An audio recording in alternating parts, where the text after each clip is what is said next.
Hello बच्चों, मैं स्मिता बिजलवान स्वागत करती हूँ आपका आईसीटी वर्चुअल क्लासरूम में। आशा करती हूँ आप सभी स्वस्थ होंगे और अच्छे से अपनी पढ़ाई कर रहे होंगे। बच्चों, आज हम पढ़ने जा रहे हैं क्लास 9th की साइंस।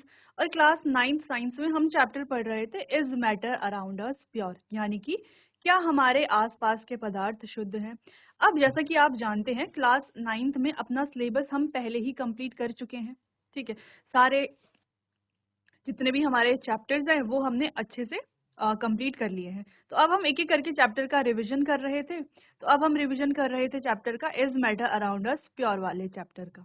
ठीक है, चलिए तो रिवीजन को स्टार्ट करते हैं। तो रिवीजन में भी काफी सारे टॉपिक्स को हमने अपने लास्ट लेक्चर में कंप्लीट कर लिया था, अच्छे से समझ लिया था। ठीक है, तो चलिए तो इसी को ही आगे कंटिन्यू करते हैं, बढ़ते हैं स्मार्ट बोर्ड की तरफ। चलिए बच्चों, तो स्टार्ट करते हैं। तो यहाँ पर काफी सारे टॉपिक्स को हमने अपने लास्ट लेक्चर में कंप्लीट कर लिया था। इंट्रोडक्शन देख लिया था कि मिक्सचर्स क्या होते हैं। मिक्सचर्स दो तरह के होते हैं, होमोजेनस एंड हेट्रोजेनस, यानी कि समांगी और विषमांगी। ठीक है, ये भी क्लियर हो गया था। फिर हमने इनके अलग अलग एग्जाम्पल भी देख लिए थे, टाइप्स ऑफ मिक्सचर्स देख लिए थे। फिर बात कर ली थी कि सॉल्यूशन क्या होते हैं। ठीक है, जो कि इम्पोर्टेंट टॉपिक है इस चैप्टर का। ठीक है, तो सॉल्यूशंस देख लिए थे, अलॉयज देख लिए थे, अलॉय क्या होते हैं। इसके अलावा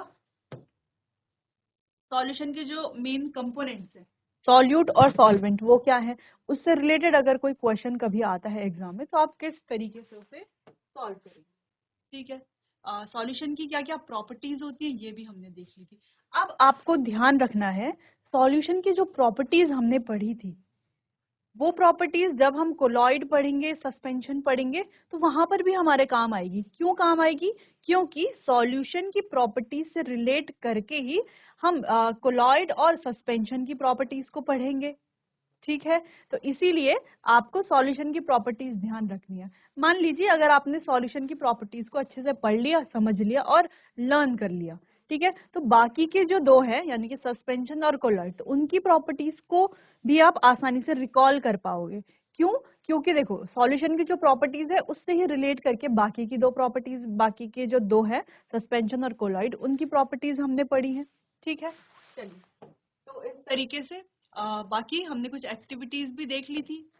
सॉल्यूशन को हमने काफी डिटेल में पढ़ा था बच्चों। फिर हमने बात की थी सस्पेंशन की, सस्पेंशन की प्रॉपर्टीज भी देख ली थी, यहाँ पर टिंडल इफेक्ट के बारे में बात कर ली थी। फिर कोलॉइडल सॉल्यूशन क्या होते हैं, कोलॉइड की जो प्रॉपर्टीज है वो क्या होती है, इसमें डिस्पर्सिंग फेज, डिस्पर्स्ड फेज और डिस्पर्सिंग मीडियम क्या होता है। और ये जो डिस्पर्स फेज है और डिस्पर्सिंग मीडियम जब मिलते हैं तो क्या टाइप बनता है, उसके एग्जांपल क्या क्या होते हैं, जैसे कि aerosol, foam, emulsion, solution, gel, solid, sol, ये सभी हमने पढ़ लिए थे। ठीक है, फिर हमने बात कर लिया था कि जो कंपोनेंट्स हैं मिक्सचर के अलग अलग, इन्हें कैसे सेपरेट किया जाता है। ठीक है, तो सेपरेशन के बहुत सारी विधियां हमने देख ली थी।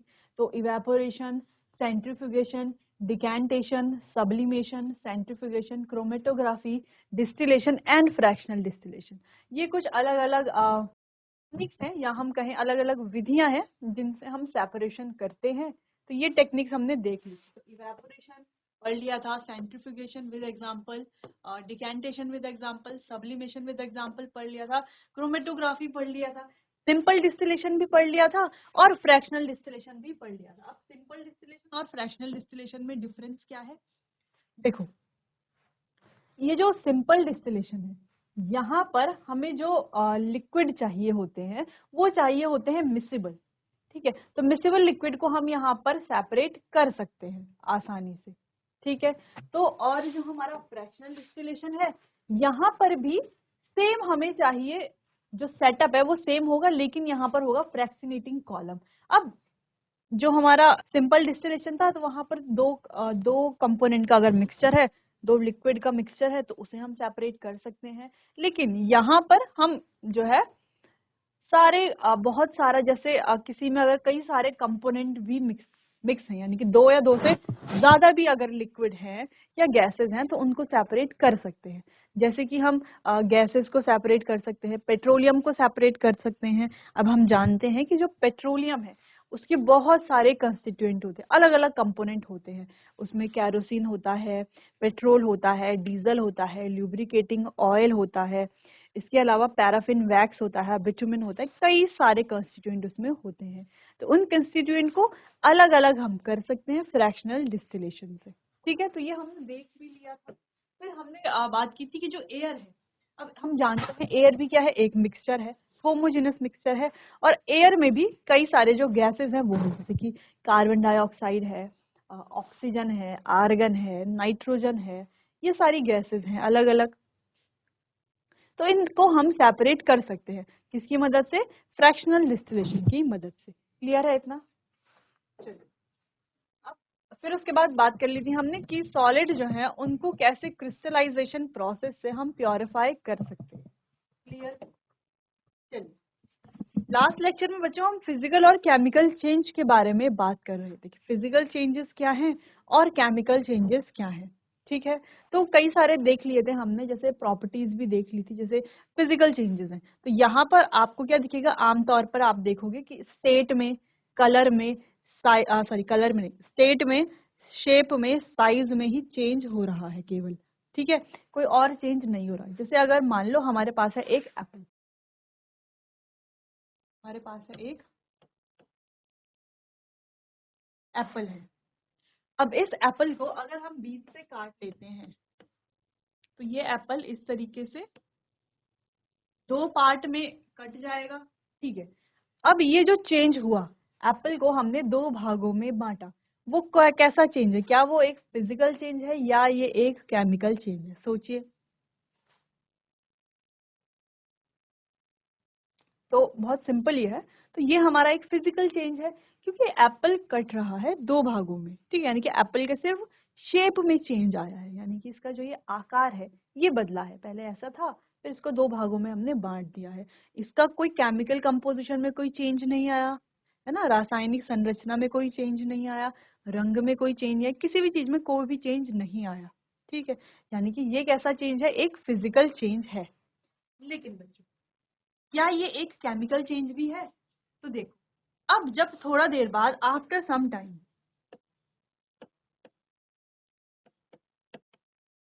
अब कुछ समय के बाद क्या हुआ, ये जो एप्पल है इनकी ये जो जहां से हमने काटा है ना, वहां से कैसे होने लग गया, ये रेडिश ब्राउन होने लग गए। कैसे होने लग गए?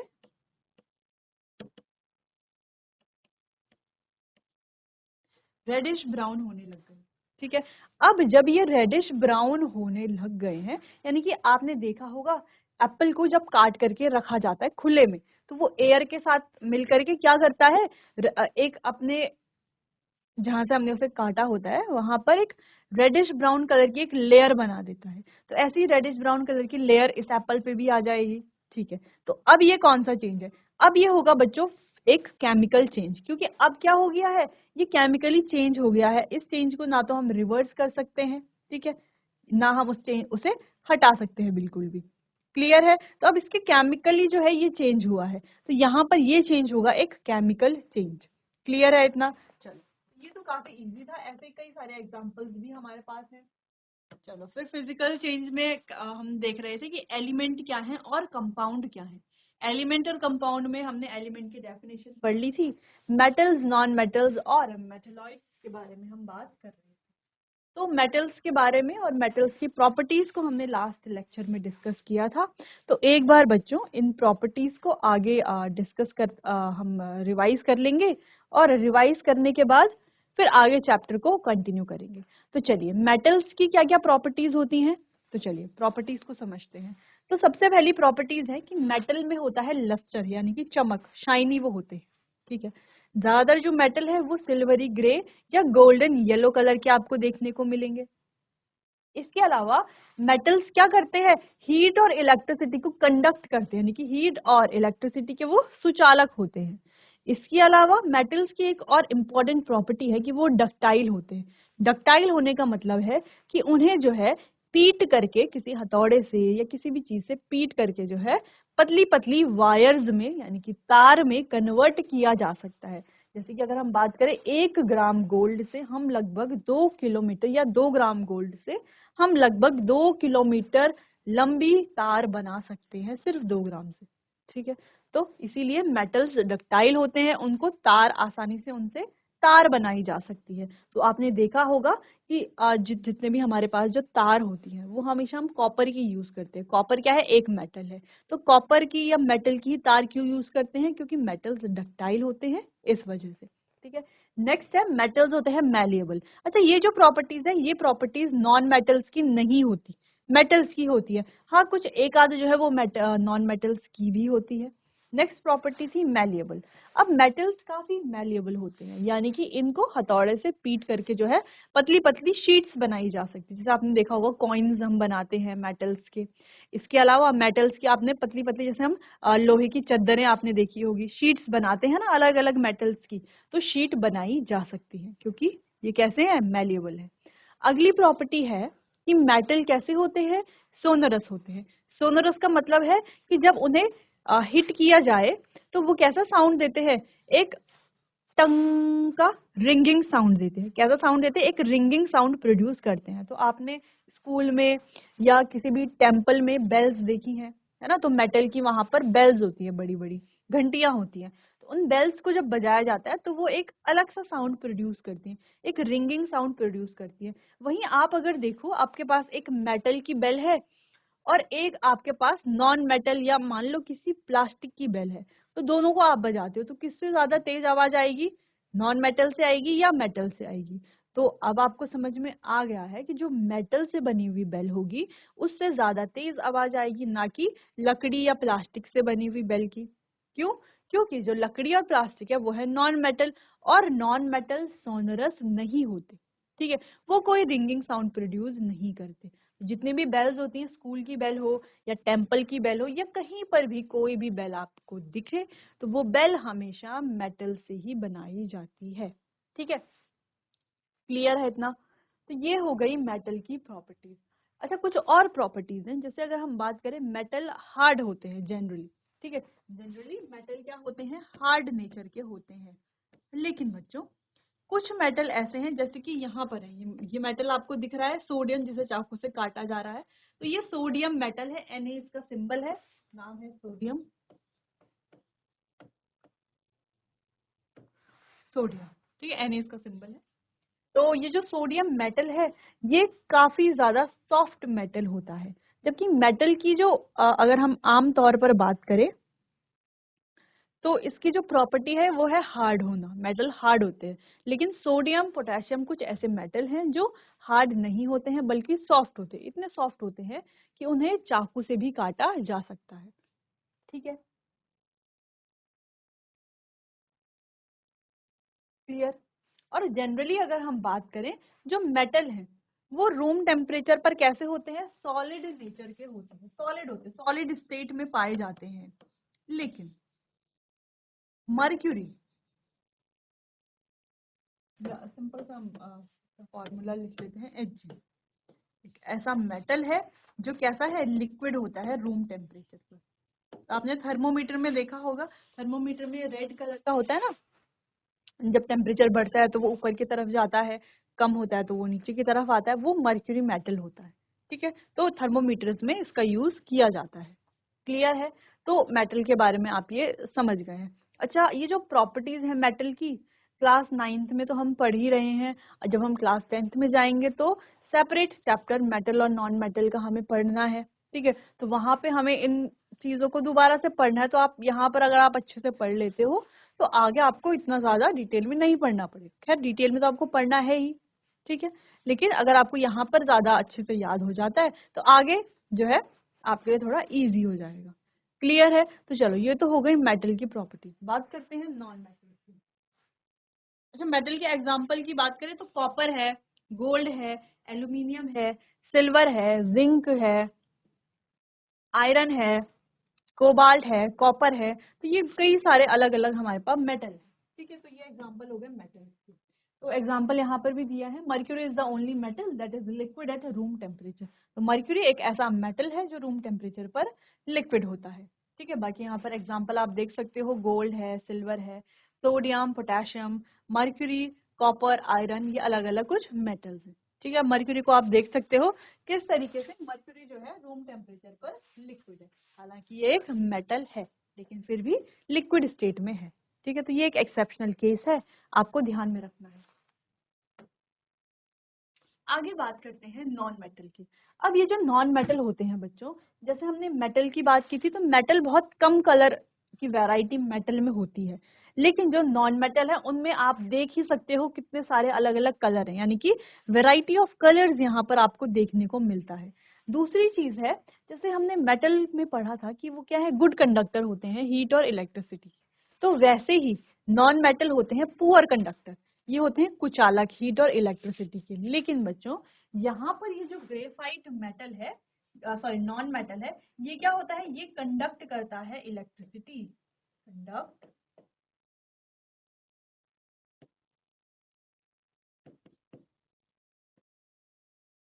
ये जो ग्रेफाइट है ये इलेक्ट्रिसिटी कंडक्ट करता है, हालांकि ये एक नॉन मेटल है, फिर भी ये इलेक्ट्रिसिटी कंडक्ट करता है। ठीक है, तो ये क्या है, एक एक्सेप्शनल केस है। ठीक है, चलिए, एक अपवाद है, क्लियर है। चलिए, तो क्वेश्चंस हमेशा ऐसा नहीं आएगा कि पुअर कंडक्टर होते हैं, पुअर कंडक्टर होते हैं सबको पता है, लेकिन क्वेश्चन वही आएगा जो यहाँ पर थोड़ा सा एक्सेप्शनल केस होगा, क्योंकि आंसर वही कर पाएगा जिसने चैप्टर को पढ़ा होगा। ये जो नॉर्मल चीजें हैं कि पुअर कंडक्टर है, वैरायटी ऑफ कलर है, ये सबको पता है, लेकिन जो एक्सेप्शनल केसेस है वो उसी को पता होगा जिसने पढ़ाई करी होगी अच्छे से। ठीक है, चलिए नेक्स्ट बात करते हैं, दे आर नॉट लस्ट्रस, यानी कि ये चमकदार नहीं होते, इनमें चमक नहीं होती, शाइन नहीं होती। लेकिन अगर हम बात करें आयोडीन की, आयोडीन भी एक एक्सेप्शनल केस है। आयोडीन एक ऐसा नॉन मेटल है जो कैसा होता है, लस्ट्रस होता है। बाकी सारे नॉन मेटल लस्ट्रस नहीं होते हैं, लेकिन आयोडीन ऐसा मेटल है जो लस्ट्रस होता है। ठीक है, तो मेटल सोनरस भी नहीं होते, है ना, सोनरस यानी कि रिंगिंग साउंड प्रोड्यूस नहीं करते, जैसे कि हमारे मेटल्स करते हैं, वैसा ये नहीं करते हैं। ठीक है, हाँ तो नहीं करते, यहाँ पर कोई एक्सेप्शनल केस नहीं। और ना ही ये मैलिएबल होते हैं कि इनको जो है हथौड़े से पीट करके जो है हम पतली पतली शीट्स बना पाए, ऐसे ये नहीं होते, ना ये मैलिएबल होते हैं, ना ही ये डक्टाइल होते हैं। ठीक है, अगर हम एग्जांपल्स की बात करें बच्चों, तो एक और चीज है कि नॉन मेटल कैसे होते हैं, सॉफ्ट होते हैं, मेटल के कंपैरिजन में तो सॉफ्ट होते हैं। लेकिन लेकिन लेकिन लेकिन कार्बन जो है ऐसा नॉन मेटल है जो क्या होता है, हार्ड होता है। ठीक है, तो ये भी क्या है, एक एक्सेप्शनल केस है। अगर हम बात करें कार्बन के जो एलोट्रॉप्स हैं, तो आप क्लास 10th में जाकर के पढ़ेंगे, कार्बन के 3 मेन एलोट्रॉप्स होते हैं, वो हैं ग्रेफाइट, डायमंड और बकमिंस्टर फुलरिन। जहां पर डायमंड क्या है, कार्बन का एक एलोट्रॉप है, लेकिन जो डायमंड है बच्चों, वो सबसे ज्यादा हार्डेस्ट मटेरियल नोन है, यानी कि अभी तक का सबसे ज्यादा हार्डेस्ट मटेरियल कौन सा है, वो है हमारा डायमंड। क्लियर है इतना। चलो, अगर हम एग्जाम्पल की बात करें या हम अगर इनकी स्टेट की बात करें, जैसे हमने मेटल्स की बात की, तो मेटल्स जनरली सॉलिड स्टेट में पाए जाते हैं, लेकिन कुछ मेटल जैसे कि मर्क्यूरी है वो रूम टेम्परेचर पे लिक्विड स्टेट में पाया जाता है। ठीक है, और जो स्टेट की हम बात कर रहे हैं वो हम बात कर रहे हैं बच्चों उनके रूम टेम्परेचर की। ठीक है, तो अगर हम गैसेस की बात सॉरी अगर हम नॉन मेटल्स की बात करें, तो नॉन मेटल्स जनरली सॉलिड या गैसियस स्टेट में पाए जाते हैं। तो जैसे कार्बन है, आयोडीन है, सॉलिड स्टेट में, हाइड्रोजन है, ऑक्सीजन है, फ्लोरीन है, ये सभी पाए जाते हैं गैसियस स्टेट में। लेकिन यहाँ पर भी क्या है, एक एक्सेप्शन है, और वो एक्सेप्शन क्या है, वो एक्सेप्शन है हमारा ब्रोमीन। ब्रोमीन कैसे पाया जाता है, ब्रोमीन पाया जाता है लिक्विड स्टेट में, जो कि क्या है, एक एक्सेप्शनल केस। इस चैप्टर में आपको ध्यान यही रखना है कि एक्सेप्शनल केसेस कौन कौन से हैं। क्लियर है।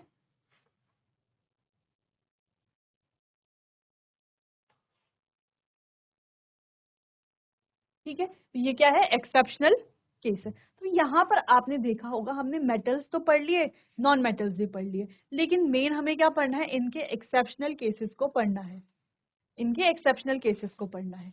ठीक है, चलिए, तो अच्छा ये वाला जो अभी हमने देखा कि ब्रोमीन, ये जो हमारे नॉन मेटल्स हैं, तो जनरली सॉलिड और गैसेस स्टेट में पाए जाते हैं, लेकिन कुछ हैं जो लिक्विड स्टेट में पाए जाते हैं। तो इस तरह के क्वेश्चन आपको जो है एग्जाम में देखने को मिल सकते हैं। तो ये वाला क्वेश्चन बच्चों अभी हमने 2024 के बोर्ड्स एग्जाम में क्लास 10th में भी आया था कि कौन सा मेटल है सॉरी कौन सा नॉन मेटल है जो रूम टेम्परेचर पर लिक्विड स्टेट में पाया जाता है।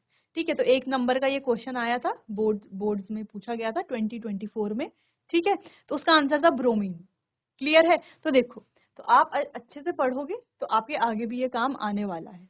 ठीक है, चलिए, तो क्लियर है, इतना इतना समझ में आ गया है। अच्छा, यहाँ पर कुछ एक्सेप्शनल केसेस हैं, जैसे कि उन्हें हम देख लेते हैं। जैसे ज्यादातर जो एलिमेंट है वो सॉलिड स्टेट में पाए जाते हैं, और जो मेटल्स और नॉन मेटल्स के बीच के जो होते हैं उन्हें कहा जाता है मेटलॉइड्स। जैसे बोरोन है, सिलिकॉन है, जर्मेनियम है। ठीक है, ये कुछ है।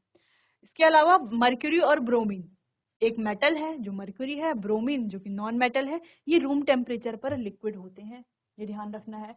बात करें गैलियम और सीजियम की, ये भी एक इम्पॉर्टेंट क्वेश्चन है कि गैलियम और सीजियम जो है वो क्या होते हैं, वो होते तो सॉलिड में है, लेकिन जब टेम्परेचर थोड़ा सा भी रूम टेम्परेचर से ऊपर जाता है वो सीधा क्या हो जाते हैं, मेल्ट होने लगते हैं। यानी कि उनका जो हम बात करें कि वो लिक्विड में कन्वर्ट होने लगते हैं, मेल्ट होने लगते हैं। जैसे अगर हम गैलियम की बात करें तो गैलियम को अगर हम अपनी हथेली के ऊपर रखें, पाम में रखें, अपनी हथेली में रखें, तो वो मेल्ट होना शुरू हो जाता है, जैसे कि आप इमेज में देख सकते हैं। ठीक है, तो ये कुछ केसेस हैं, कुछ एक्सेप्शनल केसेस हैं जो आपको यहाँ पर ध्यान रखने हैं।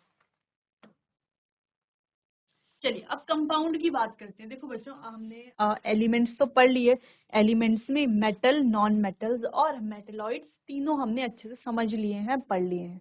अब बात करते हैं कंपाउंड क्या होते हैं। तो कंपाउंड बच्चों जो दो या दो से अधिक एलिमेंट से मिलकर के बनते हैं उन्हें कंपाउंड कहा जाता है। ठीक है, लेकिन कैसे, फिक्स प्रोपोर्शन में।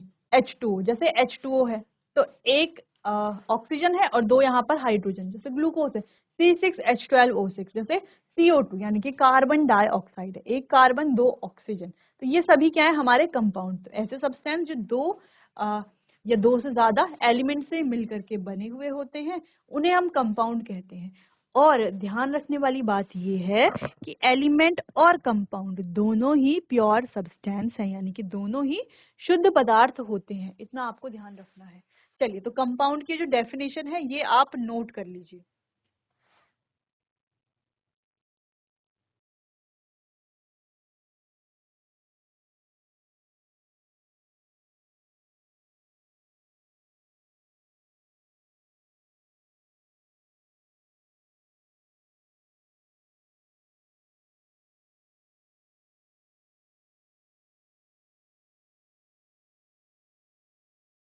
चलिए, क्लियर है, आगे बढ़ते हैं।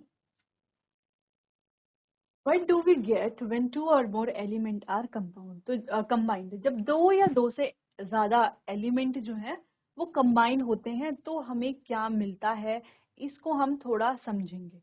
ठीक है, मिक्सचर और कंपाउंड में डिफरेंस करना सीखेंगे।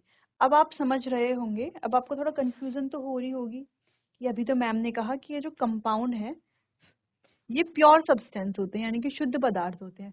और आप अगर देखोगे जैसे H2O है तो इसमें हाइड्रोजन भी है, ऑक्सीजन भी है, तो ये शुद्ध पदार्थ कैसे हो गया, क्योंकि इसमें तो एक से ज्यादा एलिमेंट मिले हुए हैं। तो शुद्ध पदार्थ हम क्यों कह रहे हैं इसे, तो देखो, शुद्ध पदार्थ हम इसीलिए कह रहे हैं क्योंकि यहाँ पर जो रेशियो होता है, प्रोपोर्शन होता है, वो फिक्स्ड होता है। ठीक है, तो चलो, तो इसे हम जरा यहाँ पर इस एक्टिविटी से समझेंगे। ठीक है, तो मिक्सचर और कंपाउंड दोनों में डिफरेंस हमें बहुत अच्छे से क्लियर हो जाएगा। ठीक है, चलिए, तो हमें क्या करना है, प्रिपरेशन करना है दोनों के लिए, मिक्सचर के लिए भी कंपाउंड के लिए। हमें क्या करना है, मिक्सचर के लिए mix and crush 5 gram of iron filling and 3 gram of sulfur powder in a china dish। यानी कि एक चाइना डिश हमें लेनी, चाइना डिश हमने देखा है व्हाइट कलर के, एक बाउल जैसा होता है, ठीक है, बोल जैसा होता है। तो इसमें हमें क्या करना है, क्रश करना है 5 ग्राम आयरन फिलिंग्स को और 3 ग्राम सल्फर पाउडर को, और उन्हें मिक्स कर देना है। ठीक है, जबकि कंपाउंड के लिए हमें क्या करना है, mix and crush the same substance in a china dish and heat strongly till red hot, allowed to cool. अब यहाँ पर हमें क्या करना है, मिक्स क्रश तो करना है आयरन फिलिंग को और सल्फर पाउडर को, लेकिन उसके बाद क्या करना है, इसे हीट करना है और फिर इसे ठंडा होने के लिए छोड़ देना है। ठीक है, चलो, तो दोनों हमारे तैयार हैं, मिक्सचर भी और कंपाउंड भी। तो एक में हमने दोनों को मिक्स कर लिया है, एक में मिक्स करके हीट करके कूल कर दिया है। ठीक है, अब यहाँ पर मैग्नेटिज्म का देखते हैं कि मैग्नेटिज्म का कोई इफेक्ट यहाँ पर पड़ता है या इफेक्ट यहाँ पर नहीं पड़ता। ठीक है, तो पहले मिक्सचर की बात करते हैं। तो शोज मैग्नेटिज्म। तो जब हमने मिक्सचर के ऊपर मैग्नेट लगाया तो ये मैग्नेटिज्म शो कर रहा था, यानी कि इसमें जो आयरन फिलिंग्स थी वो मैग्नेट की तरफ अट्रैक्ट हो रही थी, मैग्नेट की तरफ जा रही थी, जाएंगी ही, क्योंकि हमने तो सिर्फ इसे मिक्स किया है ना। इस मिक्सचर को सेपरेट किया जा सकता है मैग्नेटिज्म से, यानी कि ये जो मैग्नेटिक सेपरेशन है यहाँ पर किया जा सकता है, ठीक है। लेकिन जो हमने कंपाउंड बनाया था, जिसको हमने हीट करके कूल कर दिया था, उस पे जब हम मैग्नेट लेके जाएंगे तो ये जो है मैग्नेटिज्म शो नहीं करेगा। क्यों नहीं शो करेगा? क्योंकि इसने एक कंपाउंड बना लिया है FeS, यानी कि आयरन सल्फाइड नाम का इसने कंपाउंड बना लिया है। जबकि जो ये मिक्सचर था इसने कोई कंपाउंड नहीं बनाया है, ये सिंपल एक मिक्सचर ही था, उसे तो सेपरेट भी किया जा सकता है। क्लियर है इतना? चलो ये तो था इजी, आगे बढ़ते हैं। नेक्स्ट बात करेंगे, जब आयरन और सल्फर का मिक्सचर जो है, यहाँ पर अगर हम चेंज की बात करें तो किस तरह का चेंज हुआ है? अगर हम देखें तो बच्चों यहाँ पर हुआ है एक फिजिकल चेंज, ठीक है।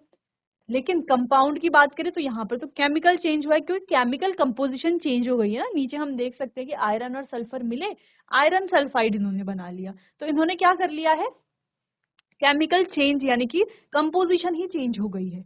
यहाँ पर हम आयरन को और सल्फर को अब सेपरेट नहीं कर सकते हैं कंपाउंड में, जबकि मिक्सचर में हम सेपरेट कर सकते हैं। इसीलिए ये क्या है? फिजिकल चेंज है।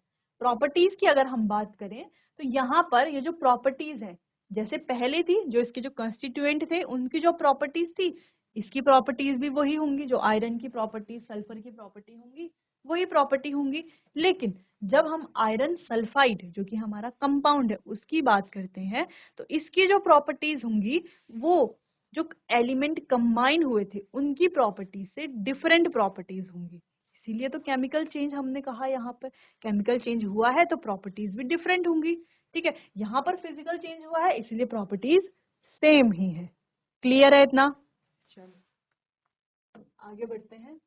अब टेक्सचर की अगर हम बात करें तो जो कंपाउंड था वो एक सॉलिड मास बन गया है और डार्क कलर का हो गया है, आयरन सल्फाइड। क्लियर? जैसे कि हमें इमेज में भी दिख रहा है।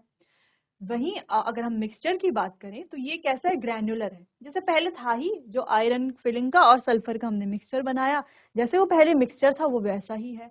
इसका जो कलर है वो भी दोनों के मिक्स होगा, ग्रे और येलो कलर का ही होगा, ठीक है। क्लियर इतना? चलिए, can separate the component of a material obtain. तो क्या हम इन दोनों कंपोनेंट को सेपरेट कर सकते हैं? तो देखो, मिक्सचर को तो हम सेपरेट कर सकते हैं। कैसे? मैग्नेटिक सेपरेशन से सेपरेट कर सकते हैं। मैग्नेट उसके ऊपर लेकर के जाएंगे, मैग्नेट को, इस मिक्सचर को, सल्फर और आयरन फिलिंग के मिक्सचर के ऊपर लेकर के जाएंगे।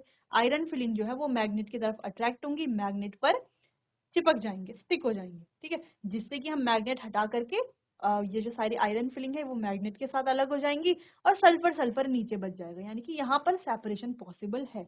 लेकिन जो हमने कंपाउंड बनाया वहां पर सेपरेशन पॉसिबल नहीं है, ठीक है, सेपरेशन नहीं हो सकता। नेक्स्ट आगे बढ़ते हैं। Add carbon disulphide stir well and filter. अब हम क्या करेंगे? इसमें कार्बन डाइसल्फाइड डाल देंगे, उसे अच्छे से हिलाएंगे और फिल्टर कर लेंगे। एड डाइल्यूट सल्फ्यूरिक एसिड और डाइल्यूट हाइड्रोक्लोरिक एसिड। फिर इसमें हम डाइल्यूट सल्फ्यूरिक एसिड और डाइल्यूट हाइड्रोक्लोरिक एसिड डाल देंगे। तो अब होगा क्या? मिक्सचर में तो क्या होगा? मिक्सचर तो हाइड्रोजन गैस प्रोड्यूस करेगा, जो कि कलरलेस है, ऑर्डरलेस है और कम्बस्टिबल है, यानी कि दहनशील है, ठीक है, रंगहीन है और गंधहीन है, ऐसी गैस प्रोड्यूस करेगा। जबकि जो कंपाउंड है वो हाइड्रोजन सल्फाइड गैस प्रोड्यूस करेगा, जिसकी स्मेल कैसी होती है? रॉटन एग्स के जैसे, यानी कि सड़े हुए अंडों की तरह जिसकी स्मेल होती है, ऐसी गैस ये प्रोड्यूस करेगा। क्लियर है इतना? चलो, समझ में आया? तो यहाँ पर आप क्या समझे? पूरे मिक्सचर और कंपाउंड, ये जो अभी हमने मिक्सचर और कंपाउंड, अभी जो हमने इतना बड़ा ये एक्टिविटी परफॉर्म करी, इससे आप क्या समझे हो? इससे हम ये समझे हैं कि जो एक कंपाउंड है, कंपाउंड को और एलिमेंट को हम प्योर सब्सटेंस क्यों बोल रहे हैं? क्योंकि ये जो कंपाउंड बनता है ये कैसे बनेगा? ये हमेशा फिक्स्ड रेशियो प्रोपोर्शन में बनेगा, ठीक है, ठीक है। ना तो इन्हें सेपरेट किया जा सकता है, ठीक है, यानी कि एक नया सब्सटेंस बनेगा, इसकी प्रॉपर्टीज भी डिफरेंट होंगी, ठीक है, नया कंपाउंड ये बनाएगा, इसकी प्रॉपर्टीज भी डिफरेंट होंगी, इसीलिए ये भी कैसे होते हैं, प्योर होते हैं। जबकि मिक्सचर्स की अगर हम बात करें तो ये कैसे होते हैं, प्योर नहीं होती, क्योंकि यहाँ पर रेशियो कभी फिक्स नहीं है, ज्यादा भी हम बहुत ज्यादा सल्फर डाल करके बहुत कम आयरन डाल करके भी मिक्सचर तैयार कर सकते हैं। इन्हें क्या कर सकते हैं, सेपरेट कर सकते हैं। ठीक है, इनकी जो प्रॉपर्टीज होगी वो कैसी प्रॉपर्टीज होंगी, जो आयरन और सल्फर की प्रॉपर्टीज होंगी वही प्रॉपर्टीज ये शो करेंगे। ठीक है, क्लियर है इतना। चलिए, तो यहाँ पर कुछ डिफरेंसेस देखते हैं मिक्सचर और कंपाउंड के बीच में। तो मिक्सचर के बीच में वही एलिमेंट और compound just mix together and no new compound is formed. तो यहाँ पर कोई नया पदार्थ नहीं बनता, जबकि कंपाउंड में नए कंपाउंड बनते हैं। ठीक है, मिक्सचर की बात करें तो यहाँ पर जो कंपोजिशन है वो वेरिएबल होती है, अलग अलग हो सकती है, कभी कुछ कितनी हो सकती है, कभी ज्यादा हो सकती है, कभी कम हो सकती है। लेकिन जो कंपाउंड है उनमें जो कंपोजिशन होगी वो हमेशा फिक्स रहेगी। ठीक है, अब मिक्सचर जो है वो प्रॉपर्टी शो करते हैं अपने ही कंस्टिट्यूएंट सब्सटेंस की, जबकि कंपाउंड जो प्रॉपर्टी शो करते हैं वो बिल्कुल अलग होती हैं, क्योंकि उन्होंने एक नया कंपाउंड बनाया है, तो नए कंपाउंड की अलग प्रॉपर्टीज ही वो शो करते हैं। ठीक है, तो ये जो मिक्सचर है उसे फिजिकल मेथड से हम सेपरेट कर सकते हैं, लेकिन जो हमारा कंपाउंड है उसे सेपरेट नहीं किया जा सकता, उसे हम सेपरेट कर सकते हैं केमिकल और इलेक्ट्रोकेमिकल रिएक्शन से, फिजिकल मेथड से नहीं। ठीक है, कैसे, केमिकल और इलेक्ट्रोकेमिकल रिएक्शन से। नेक्स्ट बात करें, जो एलिमेंट है उन्हें तोड़ा नहीं जा सकता सिंपलर सब्सटेंसेस में।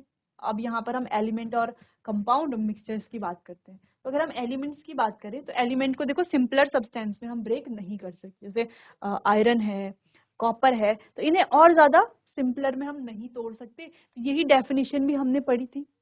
ठीक है, यही डेफिनेशन भी हमने पढ़ी थी एलिमेंट की।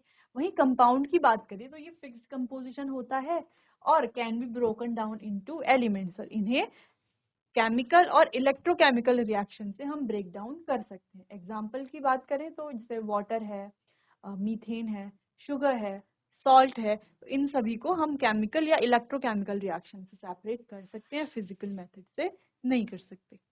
ठीक है, चलो नेक्स्ट है हमारा होमोजीनस और हेट्रोजीनस मिक्सचर। अब होमोजीनस कैसा है, यूनिफॉर्म है, और होमोजीनस कैसा है, यूनिफॉर्म है, और हेट्रोजीनस नॉन यूनिफॉर्म है। यानी कि होमोजीनस, अगर मान लो हमने शुगर और वाटर का सॉल्यूशन बनाया है तो वो पूरा जो सॉल्यूशन है वो बराबर मीठा होगा। यानी कि अगर हम उसे स्टार्टिंग में पिए, एंड में पिए, अगर उसे हम 4 कप में डिवाइड कर दें शुगर वाटर के सॉल्यूशन को जो हमने बनाया है, तो चारों कप बराबर मीठे होंगे। लेकिन जो नॉन यूनिफॉर्म कंपोजिशन है, जैसे हमने सैंड और वाटर का सॉल्यूशन बनाया, ठीक है, एक मिक्सचर तैयार किया सैंड और वाटर का, इसको हमने 4 अलग अलग कप में डाला, लेकिन चारों कप में अगर हम देखेंगे तो उसमें जो सैंड होगा वो अलग अलग होगा, किसी में ज्यादा हो सकता है, किसी में कम हो सकता है। ठीक है, तो ये कैसे होते हैं, नॉन यूनिफॉर्म कंपोजिशन होते हैं। तो दोनों में डिफरेंस हमने पहले भी पढ़ लिया था, अब आप इतना नोट कर सकते हैं।